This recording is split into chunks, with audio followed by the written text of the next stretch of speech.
Labą dieną, aš esu Birutė. Norėjau su jumis pasidžiaugti savo naujų projektų, tai yra saulės elektrinė. Labai dėkinga įmoniai Naugrid, kuri padėjo įgyvendinti mano projektą, apie kurį aš labai senai svajojau.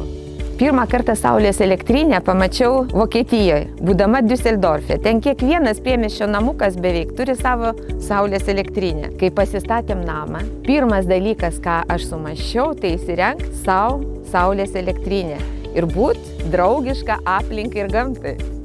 Kolektyvas fantastiškas. Iš karto atvažiavo, pasimatavo, susiskaičiavo, sužiūrėjo, nusifotografavo.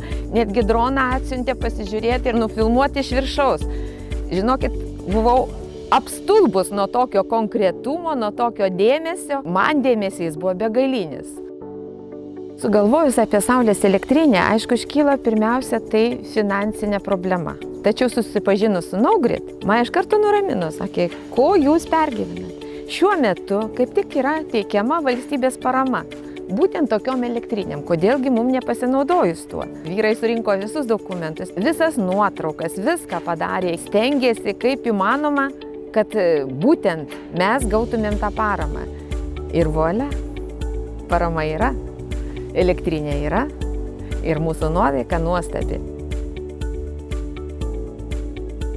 Ir iš tikrųjų viskas pasidarė greitai. Vyrai instaliavo netgi telefoną programėlę, kur aš galiu kiekvieną dieną pasižiūrėti, kiek mes pagaminam per dieną, per savaitę, per mėnesį. Ir netgi po metų aš žinosiu, kiek mes prigaminom to savo elektros.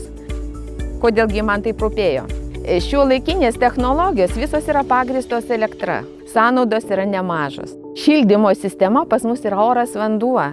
Ir visa tai yra sudėtingas apsimokėti. Su saulės elektrinė jau pirmoji sąskaita, nors tai buvo ir vasara, visiškai absoliučiai kita. Ir be galo dėkojam Naugrid kolektyvui už šitokį supratingumą, už šitokį konkretumą, geranoriškumą ir aišku begalinę pagalbą mums.